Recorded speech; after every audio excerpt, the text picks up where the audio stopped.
Assalamualaikum warahmatullahi wabarakatuh. Perkenalkan, nama saya Diva Fiza dengan NIM 2515401021 dari Prodi Kebidanan kelas 1A. Di sini, saya akan menjelaskan tentang sistem perkemihan. Nah, yang pertama yaitu ginjal. Ginjal adalah organ berbentuk seperti kacang yang berwarna merah tua dan panjangnya sekitar 12,5 cm dan tebalnya 2,5 cm. Setiap ginjal memiliki berat antara 125 sampai 175 gram pada laki-laki dan perempuan 115 sampai 155 pada perempuan. Ginjal terletak di area yang tinggi pada dinding abdomen posterior yang berdekatan dengan dua pasang iga terakhir. Organ ini termasuk retroperitoneal dan terletak di antara otot-otot punggung dan peritoneum rongga abdomen atas. Tiap-tiap ginjal memiliki sebuah kelenjar adrenal di atasnya. Ginjal kanan terletak agak di bawah dibandingkan ginjal kiri karena ada hati pada sisi kanan. Nah, selanjutnya yaitu permukaan ginjal dibungkus oleh kapsula renalis, suatu jaringan ikat fibrosa. Pada permukaan kapsula renalis terdapat jaringan lemak atau perirenal adiposa yang berfungsi sebagai pelindung. Kapsula renalis dan perirenal adiposa dibungkus oleh fascia renalis, suatu jaringan ikat longgar. Nah, pada bagian hilum terdapat arteri renalis dan vena renalis. Ginjal terdiri dari 3 lapisan. Yang pertama cortex renalis, kedua medulla renalis, dan terakhir yaitu pelvis renalis. Yang pertama yaitu cortex renalis. Bagian terluar dari ginjal dikelilingi oleh kapsul renal dan lapisan lemak yang berfungsi melindungi struktur dalam organ dari kerusakan. Nah, yang kedua yaitu medulla renalis, jaringan ginjal halus. Bagian ini terdiri dari lengkung Hel dan piramida renal, yaitu struktur kecil berisi nefron dan tubulus. Nah, yang terakhir yaitu pelvis renalis. Bagian ginjal yang berbentuk corong dan terletak paling dalam ini berfungsi sebagai jalur untuk cairan dalam perjalanannya ke kandung kemih. Pada bagian pelvis ginjal terdapat calyces atau calyx, yaitu ruang berbentuk cangkir yang bertugas mengumpulkan cairan sebelum menuju ureter dan kandung kemih.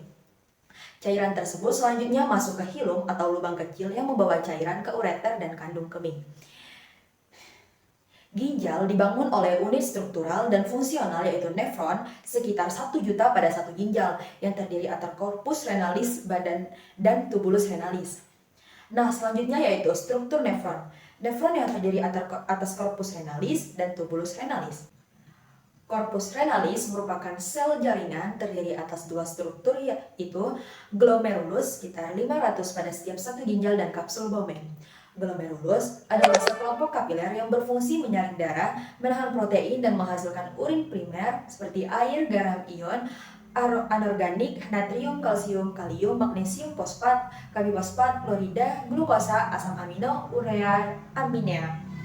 Kapsul Bowman berstruktur bercangkir atau kandung yang melindungi glomerulus, berperan menampung sementara hasil penyaringan glomerulus dan membawanya ke tubulus contortus proximal. Nefron yang terdiri atas corpus renalis dan tubulus renalis. Tubulus renalis merupakan serangkaian tabung yang melindungi kapsul Bowman menuju tubulus collectivus atau tabung pengumpul. Terdiri dari tubulus contortus proximal, lengkung Henle, tubulus contortus dixal, dan tubulus collectivus.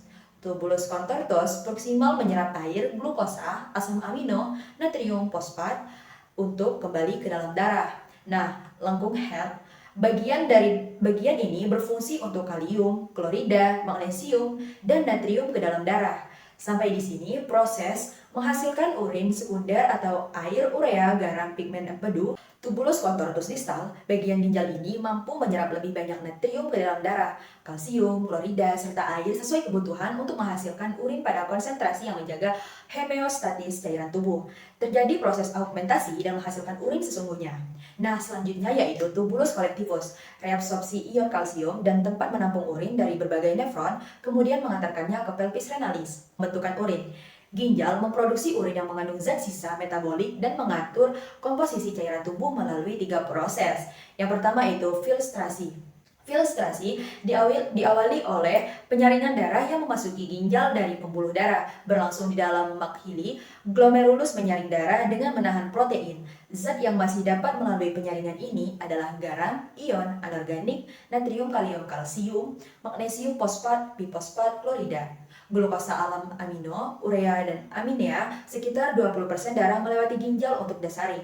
Kemudian hasil filtrat merupakan produk urin primer yang disimpan di kapsula Bowman atau kantong pelindung yang nantinya akan disalurkan ke tubulus contortus proximal. Nah, selanjutnya yaitu reabsorpsi. Urin primer yang disalurkan ke tubulus contortus proximal akan diserap kembali oleh tubulus ini. Zat-zat seperti air, glukosa, asam amino, natrium, fosfat diserap kembali ke aliran darah yang melindungi tubulus. Hasil dari penyerapan kembali ini adalah urin sekunder atau fosfat tubulus. Urin sekunder akan masuk ke lengkung HELP pada saat melewati lengkung HELP descendant.